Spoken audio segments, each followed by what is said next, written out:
U.S. this year, we've seen more than 40 school shootings so far. And with the start of a new school year quickly approaching, local law enforcement is making sure they're prepared for any threats. Fox 12's Paulina Aguilar spent the day with West Linn Police for an inside look. West Linn Police is taking part in a 3-day active shooter training session.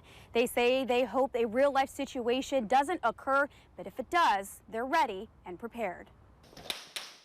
As of last month, there have been 46 school shootings across America. Here in Oregon, it's time to prepare for a school threat. West Linn hasn't trained for an active shooter in almost 3 years. Sergeant Bill Garland of West Linn Police says due to retirements and new people, it was time. There's a lot of people who haven't made themselves familiar, haven't been able to become familiar with the layouts of the schools, and also they just haven't had this kind of training within our department.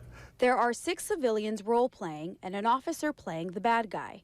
In their training, West Linn Police will be using paint marking rounds and blank rounds that have a similar sound to real ammunition.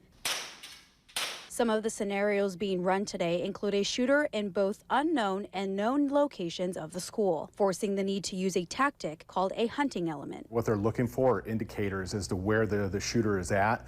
It could be people running by, trying to get away from the bad thing. Could be the sound of gunfire, could be the sound of screaming. One of the examples referenced in today's practice was the Uvalde school shooting that killed 19 students and 2 teachers. They thought, oh, hey, it's turned into a barricade, and in doing so, they let that bad guy dictate the tempo.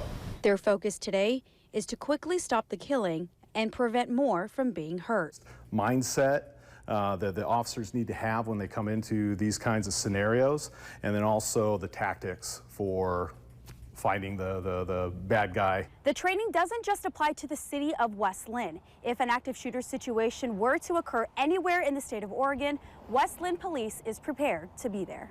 Reporting in West Linn, Paulina Aguilar, Fox 12 Oregon.